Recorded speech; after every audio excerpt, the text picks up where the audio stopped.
It is the 2nd of April, 1963.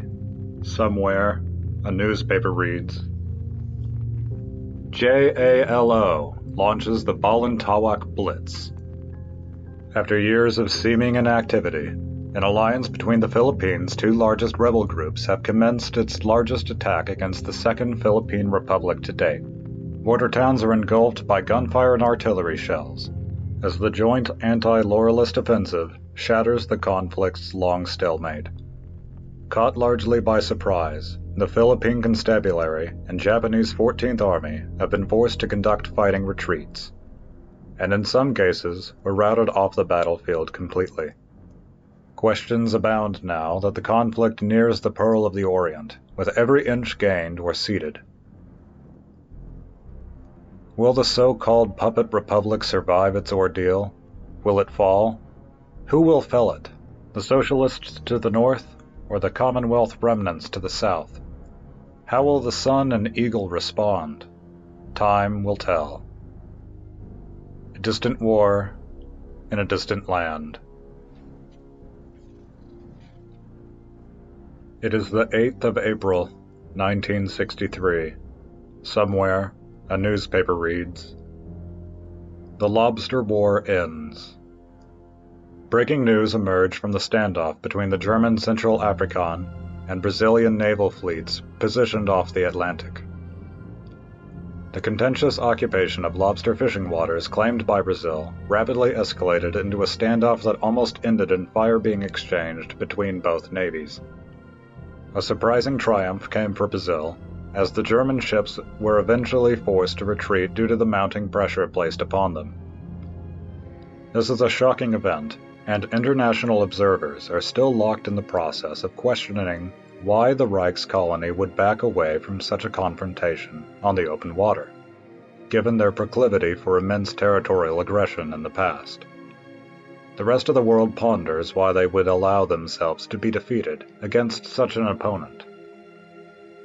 But one thing is for certain, the Brazilian Navy is celebrating their unlikely victory. All this over lobsters. The man who lost the last trial, Nikolai Bukharin, entertained foolish dreams of economic prosperity as the result of the so-called Siberian Plan, a program with which the East would become an industrial stronghold to rival the great powers of the world. Though perhaps some of our Eastern neighbors have reaped the rewards of the General Secretary's fantasies, the men and women of the Black League have only reaped German bombs rained upon their homes. Nevertheless, the idea of mass industrialization is not a poor one, and some small remnants of the Siberian Plan, here, east of the Urals, still stand. We will use these relics of a bygone age to transform Omsk into a fortress factory, one that will churn out the instruments used to defend Russia one last time. It is the 25th of April, 1963. Avakumov assassinated. The new regime in Omsk now takes another step towards consolidation, as the officers' putsch in Iskakul collapses into anarchy with the death of its leader and sole unifying figure, Viktor Avakumov, at the hand of an assassin's bomb. An NKVD man who found Karvashev's ideal of a strengthened and renewed Russia attractive for all the wrong reasons, it is unlikely that many outside of the officer cliques he held together will mourn his passing. Within hours of Avakumov's death, tensions among his shell-shocked co-conspirators seem to have boiled over into open warfare, and with gunfire reported inside of Iskakul, Black League units were able to sweep in and mop up any remaining resistance with relative ease. Yazov's dream lives on for another day, but there is no rest yet for the Glavkoverk. A revolt still festers in Tara. Target liquidated. It is the 5th of June, 1963. Siege of Tara. "Come on! Come on! Come on!" yelled the cadre leader over the ragged beat of boots on the dirt road. 408966, forward! For a moment, he was back at Volokolamsk in 1940, fighting a losing battle against the oncoming German tide. And then, a moment later, he was on the outskirts of Tara once more, distant gunfire beating out a harsh tattoo in his ears. Cadre leader Pavlov's cohort was certainly not used to actual frontline combat, let alone against men who had until recently been their sworn comrades in arms. And then again, combat wasn't exactly in their job description. Pavlov's cadre was a reserve cadre, known in Black League parlance as a Chetvyorka, or 4, due to the fact that their 6-digit designation began with a number. Normally, such units, often comprised of older soldiers, seen as being past their prime, were relegated to the duties of keeping the non-League members in line, and making sure that civilians stayed quiet and met their production quotas. But today, as had the days before it, had not been an ordinary day. As he broke down the door of a gray, dreary civilian dwelling, with a few chosen subordinates, Pavlov reflected on how utterly unthinkable the situation would have been only a few months ago. Many once would have died to save were now his mortal enemies. With a splash of dust, the rotten door split open, termites wriggling from its fragments on the ground as the reservists rushed in and corralled the building's occupants. The civilians cowered before him and his black uniformed men, with a practiced ease sharpened by years of living under the Black League's protection. As usual, it didn't take much to make them comply. The end of a PPSH was excellent for loosening a person's tongue. Moments later, Pavlov had the target's location, and had rejoined the rest of his cadre back on the dusty road. The ring around Tara was almost complete. All in a day's work. The officers have forgotten why the League was founded in the first place. We are not just a mere breakaway from the West Siberian People's Republic, nor one of Rokossovsky's idealists. We are soldiers of the Black League, and our only goal is to survive what is to come. The Germans will march once more, and their goal will be the total and physical annihilation of every Russian man, woman, and child. We cannot, must not, let this come to pass. The simple truth is why General Yazov must stamp out resistance so brutally. The only other option is the jackboot on our throats. It is the 4th of July, 1963. Somewhere, a newspaper reads, "The fall of Chief Executive Suzuki." The fallout of the Yasuda concern's collapse has spread beyond the Japanese metropole, as Guangdong's chief executive Suzuki Taichi has resigned following a vote of no confidence in the Legislative Council. Suzuki, intimately connected with the disgraced Ino administration, is believed to have been dependent upon Yasuda support in maintaining power, particularly in enacting the controversial Revised Labor Standards Ordinance. Currying little support among Guangdong's traditional corporate powers, Suzuki has been replaced with the caretaker, chief executive, Matsuzawa Takushi, formerly regional head of Yasuda Bank. As the political turmoil in Tokyo continues, it is believed Matsuzawa's permanent successor will hail from Guangdong's 3 remaining major companies. Can the corporate state survive? It is the 7th of July, 1963. The Founder. We have lost a great man. A few in the assembly with their head in their hands, some, it seemed, may be weeping. Karvashev, or as so many of you knew him, Dmitri, was a mountain of a man. He was a man who seemed prophetic in his visions, in his beliefs, in the very way he carried himself. One could not tell, at the surface, if Yazov was really crying. But we must not mourn his life with funerals and pleasantries. If Mr. Karvashov was here today, do you know what he would want us to do? Do you know what he would be pained not to see us do? Yazov took a well-placed pause. He would want us to prepare for the great trial. And prepare we must, men. Prepare for our lives. Prepare for vengeance. And prepare for what he believed must be true. What an end of a speech. The command cadre burst into applause, slow and frightened. It is the 25th of July, 1963. Somewhere, a newspaper reads,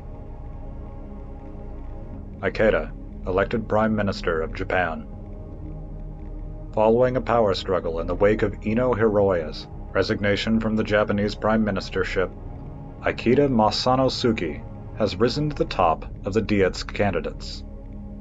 A staunch conservative, Ikeda has presented himself as a compromise in the Diet and within his own faction, uniting the pre-war conservatives from the Riken Sayuke, as well as defectors from Admiral Takagi's liberals.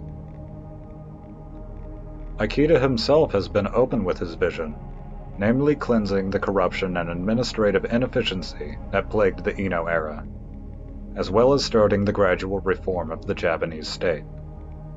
While many have criticized him for doing too little too late, others have also praised him for his moderation. The status quo wins again. It is the 27th of July, 1963. The Unbreakable City.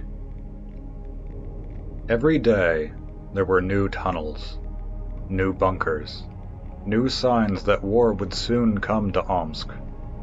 Dozens of officers were personally supervising each industrial cadre as they pumped out more cement for the construction and had it laid in enormous sheets for command centers, armories, quarters, hangars, and all the requisites of a fortified city. This place was to be the shield that defended the Black League from all aggressors. Any attacker would be shot from 5 different angles, as the city planners had intended. Reinforcements could be rushed via tunnel to weak points, and ammunition could be flooded to any part of the garrison that needed it. The city of Omsk was now a death trap for invading armies, if they ever came. To most, it was just a grim reminder of the fate that awaited them, should they fail in their duty. Then we shall not fail.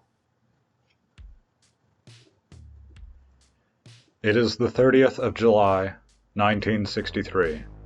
Somewhere, a newspaper reads, The Verona Conference ends. Today, the Verona Conference, the assembly gathered together to determine the future direction of the Italian Empire, has come to an end. As Duce Ciano made his closing speech to the Congress, it seems after so much heated debating and furious arguing, the majority of the Congress came to an agreement with Ciano, approving his mandate. Roaring masses of people are celebrating in the streets from Verona itself to Sicily.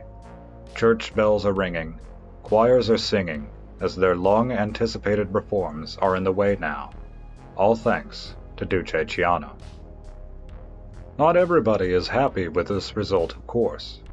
Carlo Scorza, the political rival of Ciano, left the Congress room in frustration during the Duce's closing speech. Reports are coming all around Italy about Black Brigade violence and street fights with celebrating people. Yet, the path is now clear for Italy and her people. They only need to follow it. An interesting development from Italy. It is the 14th of August, 1963. Somewhere, a newspaper reads, Jamaica declares independence. Shockwaves rippled across the international community as news of Jamaica voting to leave the West Indies Federation was announced. Despite opposition from Prime Minister Manley and substantial lobbying from the United States, it was not enough to sway the people into remaining in the Federation. Despite this defeat, the Prime Minister has vowed to abide by the will of the people. Alexander Bustamante of the Jamaican Labour Party and primary proponent of the referendum has hailed this as a great victory for the Jamaican people, stating that only we will determine our destiny. Analysts question the future of the Federation, as Jamaica was the primary economy of the bloc, and consider it an ominous sign that the influence of the United States has been shown to be far weaker than expected. Is the United States losing her grip? It is the 15th of August, 1963. Adalberto di Savoia-Genova named Regent of Egypt. After the death of King Farouk, the Egyptian monarchy entered a phase of crisis, with the successor, Fuad II, still not at adult age. In a bid to reinforce their dominance over the country, the Italian government has named Duke Adalberto di Savoia-Genova as Regent of Egypt, a prince of a branch of Italy's royal house. Adalberto is also the general in command of the Italian garrison in Egypt, and he plans to use his powers as regent to restore order in the country with any means necessary. An unpopular move, Adalberto's nomination intends to further subjugate Egypt and cement it as a vassal of Italy. Reactions to the news have been wildly negative, with condemnation coming even from the monarchist and conservative Waft Party, generally the most supportive of Italy's presence in Egypt. As the Italian garrison is mobilizing to quell riots, many fear that Egypt is the first to fall victim to renewed Italian oppression in the countries and territories of the empire. Does Italian imperialism know no bounds? It is the 16th of August, 1963. The many-headed beast. Yazov felt uneasy. He held nothing but respect for his late mentor, but Karvashev's death had exposed his greatest failure. He had given his life to build the Black League from nothing, but in his dogged efforts to save Russia, he had allowed the League to become reliant upon him to hold it together. Even with Yazov as his designated heir, the old generals had seized Karvashev's passing as their opportunity to attempt to break free. Yazov knew that the League could not survive another succession crisis. Without him, the Black League would collapse from within and without. All of this would have been for nothing. Russia would be doomed. Yazov resolved not to repeat the mistakes of his mentor. The Black League was bigger than any one man, and the motherland's salvation could not depend on him alone. What the League needed was reorganization, from top to bottom. The League would become an entity unto itself, even its most prominent members merely small parts of the great Leviathan that would see Russia avenged. Yazov called his counselors and generals to his office. By the time they arrived, he was already hard at work. They labored long into the night, until the plan was complete. They sent out the first orders the very next day. Every officer of the Black League was to nominate a successor, to maintain the chain of command should he be incapacitated, and a secondary successor should his first choice be incapacitated as well. Every position, from field marshal to sergeant, would be required to have 2 levels of contingencies ready. The frontline troops would be spared their share of responsibility. it would be their duty to prepare themselves to fight without their officers, to continue the League's struggle even if their leaders could not. The soldiers would obey their commanders, but they would fight for the Black League, because as long as the Black League existed, Russia could never die. For every one destroyed, two more shall arise. It is the 17th of August, 1963. The Old Guard crushed. Against all odds, Yazov's gambit to assert control over the Black League has worked. The streets of Omsk, Iskakul, and Tara once again fall silent as loyalist forces liquidate the last rebel strongholds. Kardashev's dying wish to crush those that had perverted his vision has been fulfilled, though it remains unclear to what extent Yazov's vision of the League's future aligns with that of his predecessor. With Abakumov and most of the rest of the Old Guard either dead or in hiding, Supreme Commander Yazov now has near unlimited power to reshape the Black League as he sees fit. Every officer in the League must now watch their back and work their hardest, lest they fall prey to the newly instituted efficiency investigations and find themselves demoted or worse. The League, it seems, is on course for major change, though only time can tell whether this will be good or ill. Siberia holds its breath. It is the 18th of August, 1963. A grip of cold iron. The rot on the League, the bloated officers that lorded over their subordinates like feudal kings, has been excised. The officers are dead, and their cliques scattered to the wind. The League's territory has been secured. General Yazov will not stand idle even in victory, however, and has declared the Black League to enter a state of preparation for the reunification of Western Siberia. Kaganovich, the vulture he is, ventures ever closer to our borders by the day, and Rokossovsky swoops above him in turn. War comes, and when it does, the League will be ready.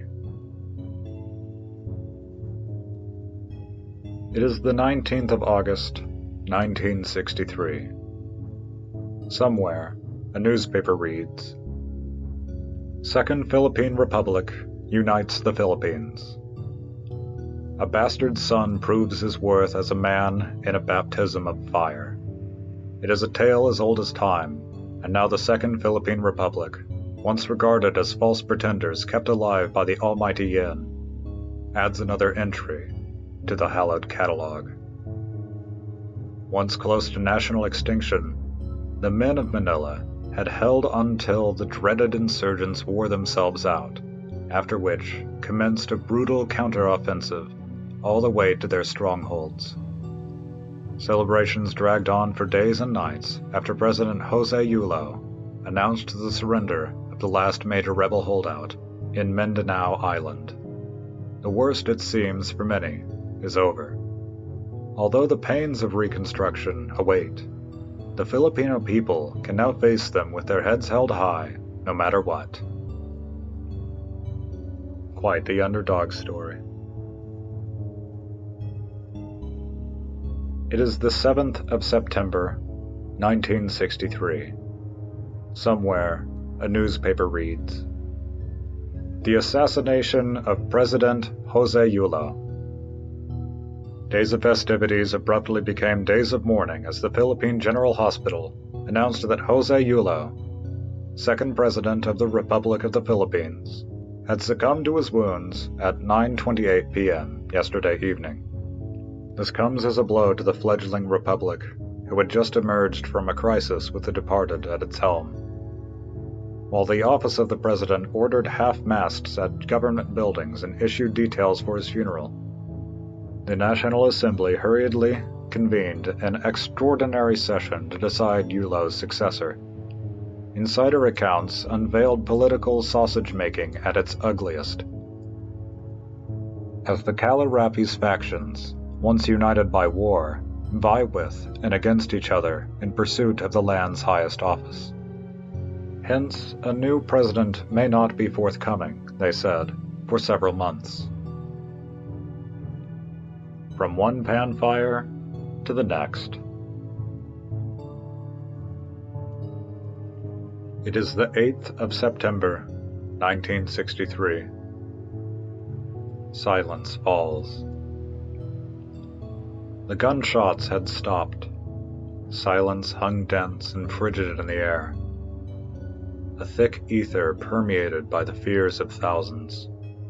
Lonely sentinels walked the streets of Omsk, watched by furtive glances through the blinds of darkened homes. Then it all gave way as a whine, a crackle, and a pop echoed across the silent streets of the Black League's little swath of earthly territory. "Comrade soldiers of the Black League," intoned a voice over the loudspeakers. "This is Glavkovurk Dmitry Timofeyevich Yazov speaking. Some days ago, when our dear comrade Supreme Commander Karbyshev passed, I was named his designated successor in his last will and testament. Somewhere in a bunker below Omsk, Yazov paused, knowing that he would now have to admit the unthinkable. There had nearly been a coup within the League. Certain opportunistic and treasonous elements of the League's leadership attempted to prevent the execution of our great Marshal's plan. They have been dealt with in accordance with the military justice of our League. I speak to you today to announce a change of course. Under the direct leadership of Glavkovurk Karbyshev, our League was a model of efficiency and effectiveness, and made tremendous progress in the reunification of the Russian nation and its total preparation for the Great Trial. Yet, for the past 5 years, a cancer has begun to grow within our state, festering, rotting away within our very flesh and corrupting the correct guidance of our founder. And today, it has finally been excised. In nature, there is no quarter for the weak, no mercy for those incapable of securing their own existence. The same is true in the affairs of human beings. We cannot, will not, must not let sentimentality, corruption, and favoritism come before our ultimate priority, ensuring that Russia has a future. We must make the Russian the apex predator of the Eurasian continent. In the coming days, I will speak to you again more and outline the changes that are in store. But for now, this is your commander speaking. Our cause is just. Victory will be ours. Good night. It is the 7th of October, 1963. Somewhere, a newspaper reads, Iberia announces the creation of the Iberian Council. With a nation formed under such circumstances, and whilst maintaining an authoritarian culture as Iberia did, it should come as no surprise that ruling in an effective way would be hard.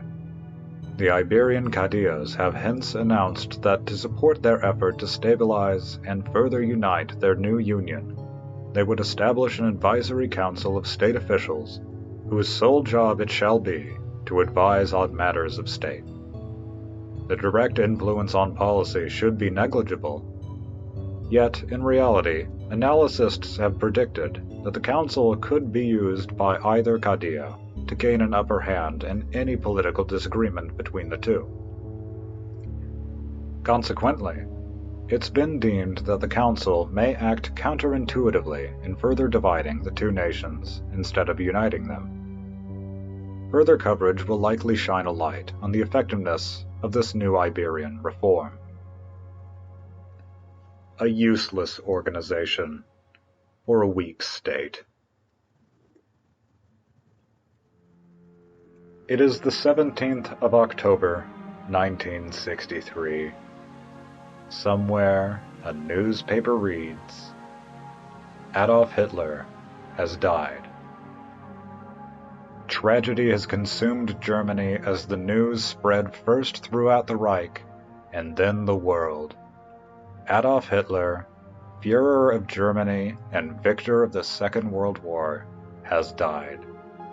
Whilst the Führer's declining health has been speculated about for some time, the news has nevertheless left Germany in a state of complete shock.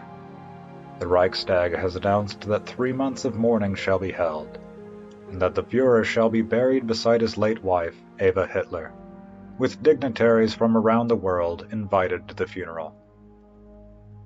While Germany mourns, internationally, many are celebrating the death of a man held responsible for 3 decades of suffering throughout the world. Yet many international commentators fear what may now become of Germany, the Third Reich having already been embattled in a bitter power struggle over the rightful successor to the Führership. A day to remember. It is the 27th of October, 1963. Somewhere a newspaper reads, The German Civil War. In the wake of Adolf Hitler's death, the Reich has erupted into chaos. Despite the Führer's appointment of a legal successor, powerful factions within the Reich have taken up arms against one another with the interest of leading the nation in their vision. The nation is torn with entire garrisons ignoring orders from Germania and flocking to the successor of their choice. Though the gravity of the situation is not yet known, it is estimated that the Reich is either facing or already experiencing total collapse of central authority. Though not much is known about the fate of the Reich's eastern administrations, the sudden cessation of contact between Germania and her possessions has created speculation on if those regions will too find their fate. What is known for sure, however, is that the collapse of Europe's Titan has thrown the continent asunder. The end of the Reich, surely.